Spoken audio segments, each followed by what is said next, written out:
오늘은 교리 강론 말씀을 전합니다. 제목이 성도의 견인이라고 되어 있죠.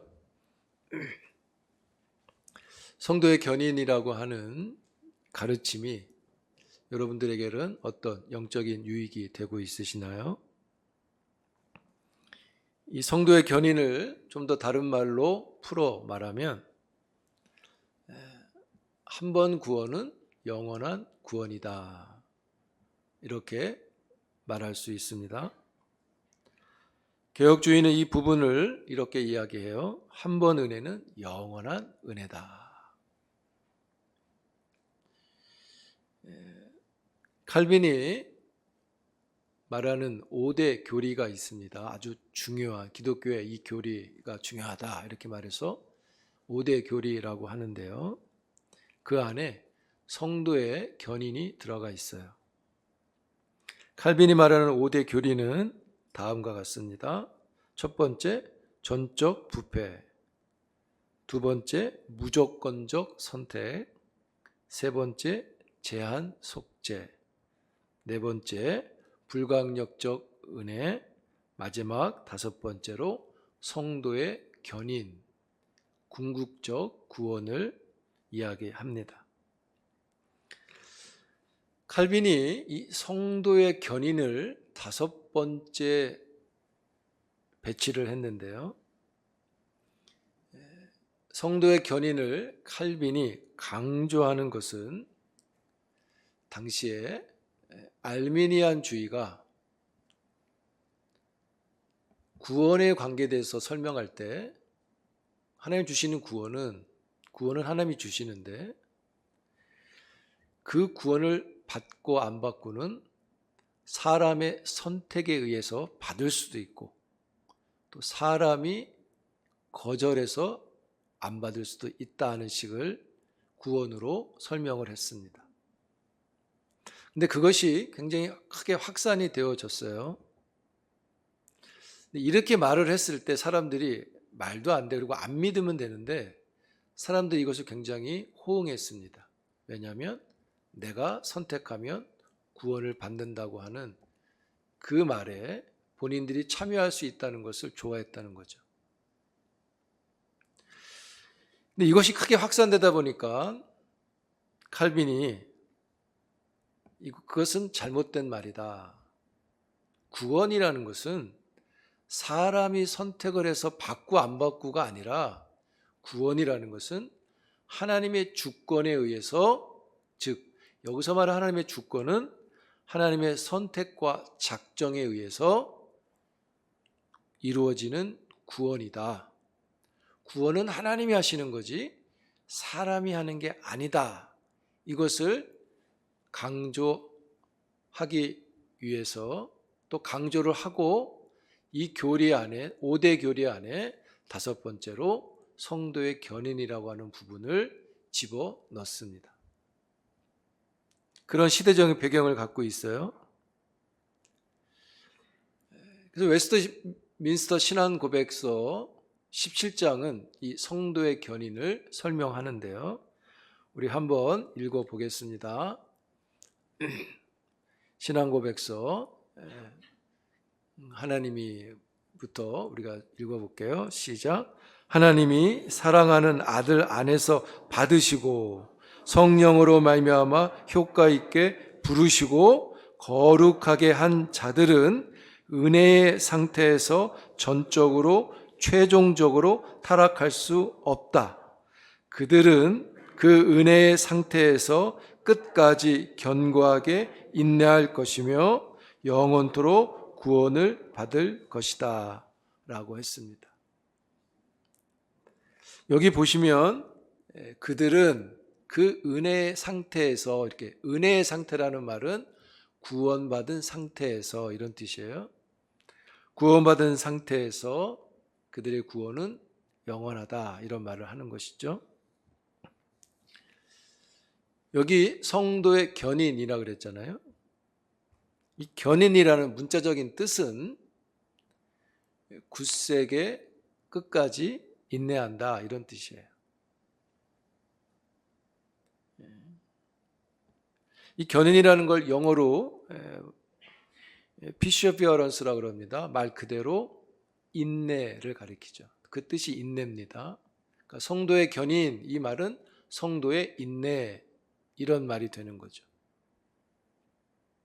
한자로는 굳을 견자, 아주 굳게 마음을 가리키고 참을 인자를 써서 견인이라고 해요.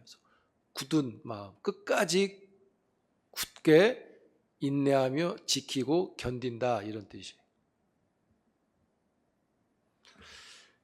우리가 주의해서 들어야 할 게 뭐냐면, 성도의 견인, 그러면 성도가 끝까지 견디고 참고 인내하고 견뎌서 한 번 받은 구원이 취소되지 않는다, 이런 뜻이 아닙니다.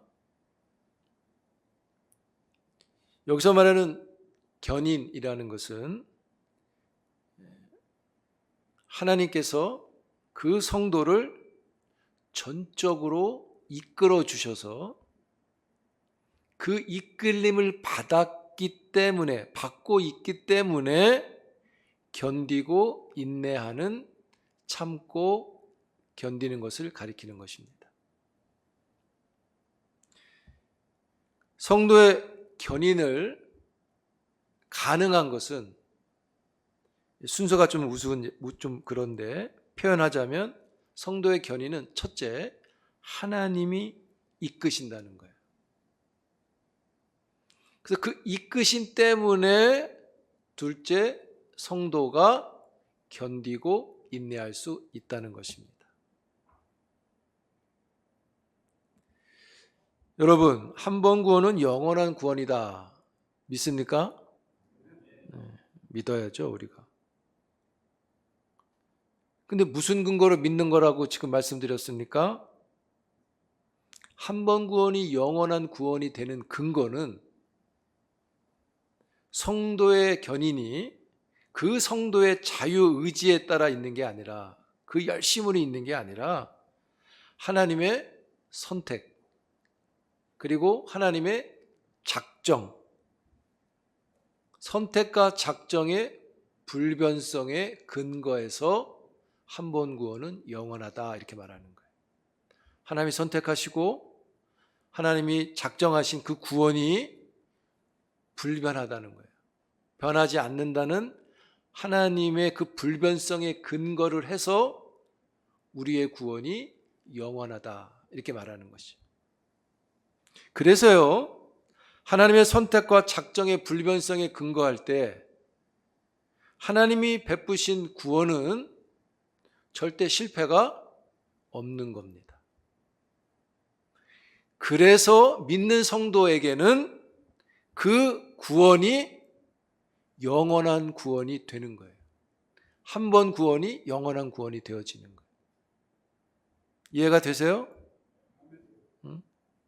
너무 간단하죠? 하나님이 변하지 않는 마음을 갖고 주신 구원이니까 실패가 없는 것이고, 변함이 없으니까 이 구원을 받은 사람들, 우리는 한 번 받았는데 그 구원이 영원한 구원이 되는 것이죠.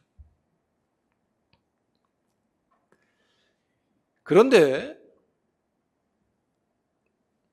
구원을 받았다고 확신이 들고 믿음도 고백하고 열정이 있었는데, 후에 어느 때 그 고백한 믿음을 떠나서 그 믿음을 버리고 떠나버린 사람들이 우리 주위에 있잖아요. 이것을 배교라고 말합니다. 배교. 이 뜻은 멀리 떨어져 있다는 뜻입니다. 하나님께 가까이 있다가 어느 때부터 하나님께 멀리 있는 사람들이 우리 주위에 있다는 거죠. 배교란 것은 그래서 한때 신앙을 고백하고 교회에 참여했으나 나중에 그 고백을 저버리고 하나님과 교회를 떠난 상태를 배교라고 합니다. 자, 간단하죠? 구원이라는 것은 은혜의 상태에 있는 것을 가리키는 거고, 배교는 은혜의 상태에서 벗어나 있는 걸 말하는 거예요. 구약이나 신약이나 이 배교에 관한 말씀들이 있는데요. 한 절만 보면 신약성경 요한일서 2장 19절에 이렇게 말씀합니다. 그들이 우리에게서 나갔으나 우리에게 속하지 아니하였나니 만일 우리에게 속하였더라면 우리와 함께 거하였으려니와 그들이 나간 것은 다 우리에게 속하지 아니함을 나타내려 함이니라. 함께 했었는데 나갔다 이렇게 말해요. 은혜의 상태에 있었던 것 같이 있었는데 어느 시점에 보니까 하나님을 떠나 있는 상태에 있는 거죠. 그러면 성도의 견인이 있는데 그것과 관련해서 배교는 무엇인가? 한번 구원은 영원한 건데 믿다가 어떻게 배교가 있게 될까?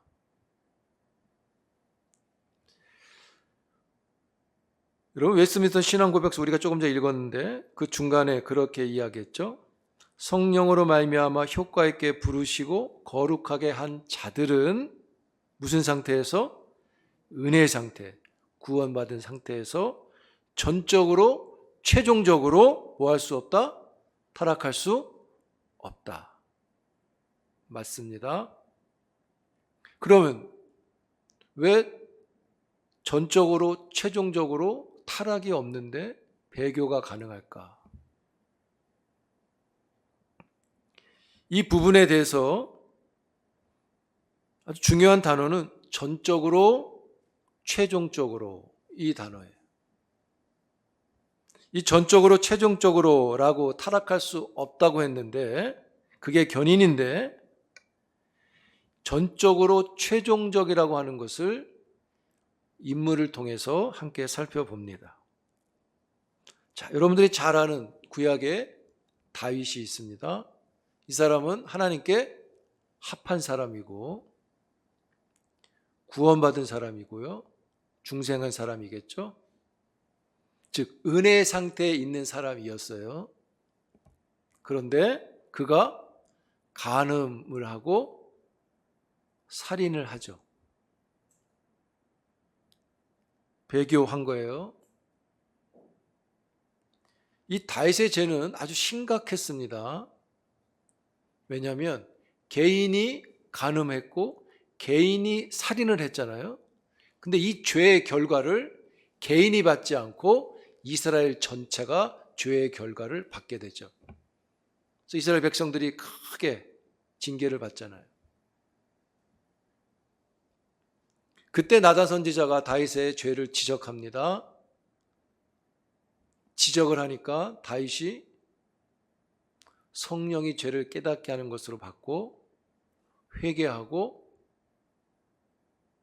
회복하게 되죠. 여기서 다윗의 타락은 배교는 전적으로 최종적으로 타락한 게 아님을 보여주는 겁니다. 왜요? 그가 궁극적으로 간음하고 살인한 죄가 그를 궁극적으로 배교의 자리로 몰아내지 않고 그 전에 그가 회개하고 하나님께 돌아왔기 때문입니다. 자, 좀 더 쉽게 설명하면 신약에서 베드로와 가룟 유다를 비교합니다. 둘 다 제자였어요. 남들이 보면 분명한 제자입니다. 신앙 고백도 했겠죠. 둘 다 회심한 자들처럼 보여지는 제자가 맞죠. 그런데 최후의 만찬 때 예수님이 예언하셨어요. 나를 팔 자가 여기 있다. 근데 제자였던 유다가 은 30에 예수를 팔죠. 그리고 후에 깨닫고, 깨달았단 말이 그렇지만 후회를 하고 그가 자살을 해버리죠. 근데 예수님은 처음부터 그걸 알고 계셨습니다. 유다는 참 신자가 아니었어요. 그리고 베드로도 예수님을 부인하죠. 배교하죠. 예수님도 알고 계셨어요. 예수님 말씀하시죠. 네가 나를 부인할 거다 이렇게 하시잖아요. 시몬아 네가 나를 3번 부인한다 이렇게 말씀하시고 누가복음 22장 32절에 이렇게 말씀하셨어요. 그러나 내가 너를 위하여 내 믿음이 떨어지지 않기를 기도하였느니 너는 돌이킨 후에 내 형제를 굳게 하라. 여러분, 예수님이 왜 이런 동일한 말씀을 유다에게는 하지 않으신 것을 궁금해 보신 적이 있으신가요? 왜 오히려 유다에게는 가서 속히 이 일을 하라. 요한복음 13장에 보면 나와요. 얼른 가서 네 할 일을 해라. 팔리를 팔아라. 이런 얘기죠. 왜 베드로에게 주신 것 같은 말을 유다에게는 주시지 않았을까요? 그것은요, 예수님은 성부 하나님께서 유다를 자신에게 주신 자가 아니라는 것을 알고 계셨어요. 그러나 베드로는 성부 하나님께서 자신에게 주신 선물 가운데 한 명이고 자신의 죽음으로 그가 구속받을 자라는 것을 알고 계셨던 거죠. 그래서요, 베드로가 아주 심각하게 타락할 것을 아셨지만, 배교할 것을 아셨지만, 동시에 베드로의 그 타락이, 그 배교가 전적이거나 최종적인 타락은 아니라는 것을 알고 계셨다는 거예요. 그래서 그를 구원하시는 거죠. 여러분, 우리는 다윗과 베드로처럼 심각하게 타락할 수 있어요. 죄를 짓죠. 그러나 하나님께서 선택한 자녀들, 그들이 하고자 하는 대로 내버려 두지 않으신다는 거죠. 주님이 택한 자들이, 택함을 받은 사람들이 타락하지 않도록, 그리고 그 타락이 전적이고 최종적인 타락이 되지 않도록 주님이 우리를 위해서 중보기도하고 계시기 때문에 우리가 짓는 죄가 궁극적으로 전적인 최종적인 배교가 되지 않고 있는 것입니다. 아멘. 그래서 견인이라고 하는 데 있어서요, 그리스도의 중보기도가 중요한 것이죠. 그 기도로 성령이 우리를 인도해 가시는 거예요. 즉 예수의 기도가 우리가 말씀드렸듯이 전적으로 타락하거나 최종적으로 배교에 가지 않도록 지켜주시는 기도의 힘이 되고 있다는 거죠. 그래서 성도의 견인을 하나님이 이끌어간다는 말로 하는 것입니다.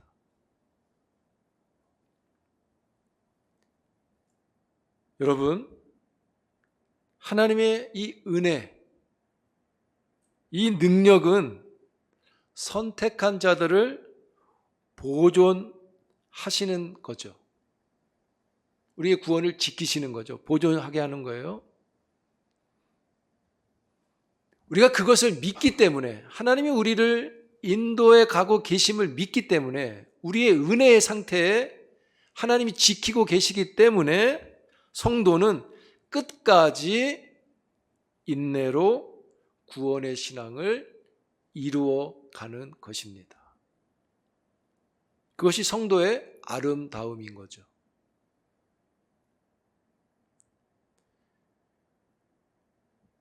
여러분, 예수님이 이와 같이 아름다우셨죠. 예수님은 구원을 알고 계셨어요. 하나님의 구원을 알고 계셨는데 그 구원을 알고 십자가를 대충 하지 않으시죠. 오히려 그 십자가를 더 빈틈없이 꼼꼼하게 견디시고 인내하시죠. 그리고 진지하게 죽음을 당하시죠.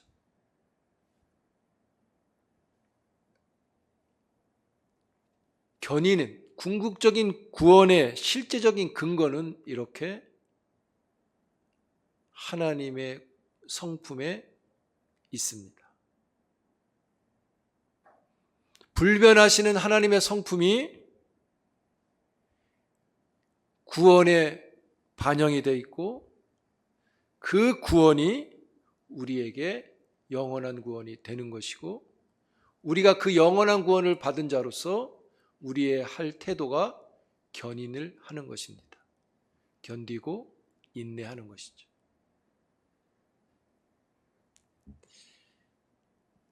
우리가 쉽게 이 견인에 대해서 들었던 것들 중에 그런 게 있죠. 많이 들었던 표현이 자동차 레카가 고장난 차를 끌고 가는 거다, 이렇게 설명을 많이 들었어요. 맞는 설명입니다. 하나님의 성품이 우리의 구원을 끌고 가시는 거죠. 그러면 아무것도 안 하고 끌려가면 다 되는 거냐? 그렇지 않다는 거예요. 끌려갈 때, 그러니까 표현하면 하나님 우리를 이끌어 가실 때 우리가 믿음을 가지고 견디고 인내하는 일이 있다는 것이죠. 그게 우리가 할 일인 거예요.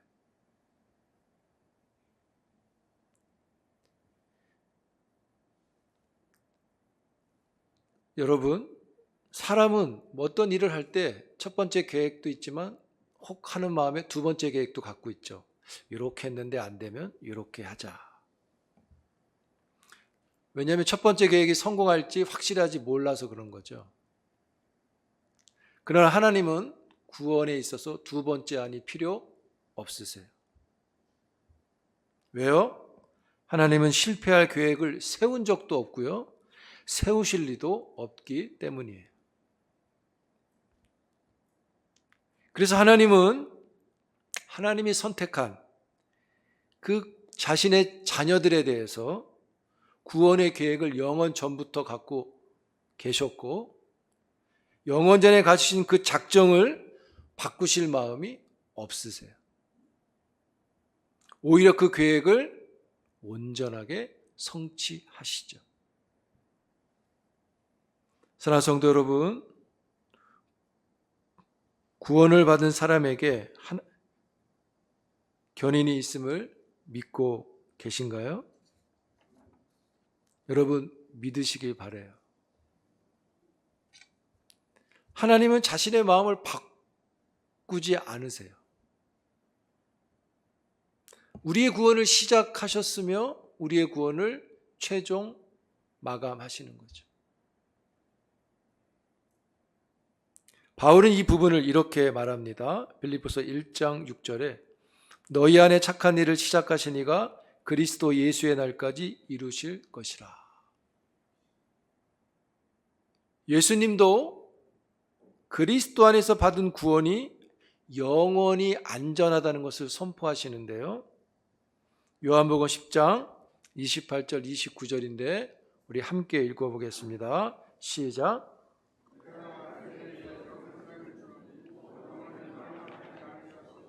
또 그들을 내 손에서 빼앗을 자가 없느니라. 크심에 아버지 손에서 빼앗을 수 없느니라. 할렐루야. 여러분, 이 선언이 어떻게 들리세요? 한 번 구원은 영원한 구원이다, 이 말이잖아요. 어떻게 들리세요? 와, 너무 좋은 얘기다. 잘 됐다. 어차피 취소는 없으니까 대충 하자. 이 음성으로 들리면 안 되죠. 제가 말씀을 예전에 한번 드렸던 것 같아요. 아주 젊을 때 이런 부분을 조금 듣고, 그래? 야, 그러면 뭐 천국에 가면 다 똑같고 뭐 상급도 뭐 다 똑같겠네. 나는 죽기 전까지 대충 해도 되겠다. 나는 천국만 가면 된다. 천국에 가서 청소부 해도 된다. 그런 생각을 할 때가 있었어요. 근데 나중에 이제 이 하나님의 은혜를 깊이 배우면서 그 마음이 얼마나 불충한 것인지를 깨닫게 되는 거죠.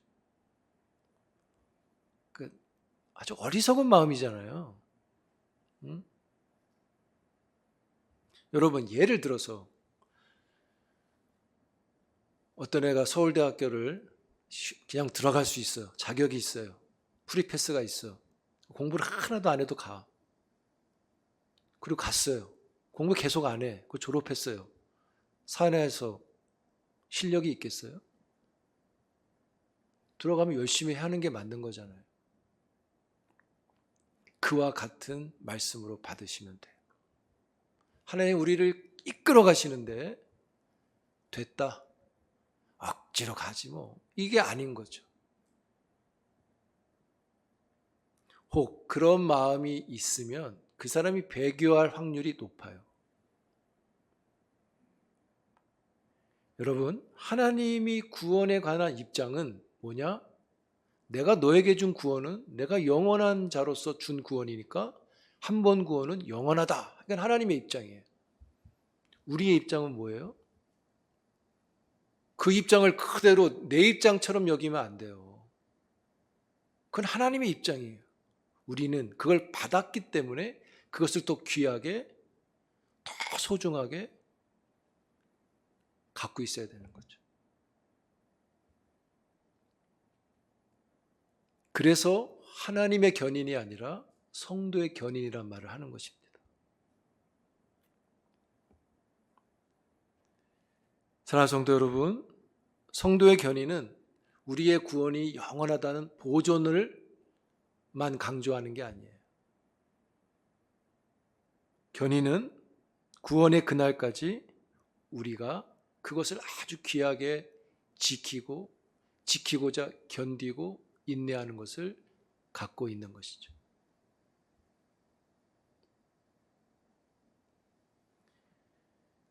배교를 경험했던 베드로가 이런 말을 합니다. 우리에게 큰 울림과 비전이 됐으면 좋겠어요. 베드로후서 1장 10절, 11절에서 경험한 베드로가 이렇게 말해요. 함께 읽어볼까요? 시작. 그러므로 형제들아 더욱 힘써 너희 부르심과 택하심을 굳게 하라. 너희가 이것을 행한즉 언제든지 실족하지 아니하리라. 이같이 하면 우리 주 곧 구주 예수 그리스도의 영원한 나라에 들어감을 넉넉히 너희에게 주시리라. 아멘. 우리가 배교하여 실족하지 않기 위해서 우리가 할 일이 뭡니까? 우리를 부르심과 택하심, 즉 구원하심을 우리가 어떻게 하라? 굳게 하는 것입니다. 그게 견인이에요. 하나님이 우리를 이끄심에 순종하는 것이죠. 그럼 어떻게 된다 그랬습니까? 영원한 나라에 넉넉하게 참여하게 된다. 해본 사람이 당부하는 말인 거죠. 사랑하는 성도 여러분, 하나님의 부르심과 택하심을 굳게 하기를 바랍니다. 성도의 견인을 하세요. 하나님이 하시는 그 견인을 우리가 받고 참여하는 것이죠. 그리고 영원한 나라에 넉넉히 들어가는 우리 모두가 되기를 축복합니다. 기도합니다. 하나님 감사합니다. 우리에게 영원한 구원을 주시고 그 구원을 인도해 가십니다. 우리를 이끌어 가시는 그 하나님의 은혜에 순종하는 믿음이 있게 하시고 부르심과 택하심을 굳게 하는 성도의 견인 신앙이 우리에게 충만히 이루어지도록 다스려 주시옵소서. 예수님의 이름으로 기도합니다.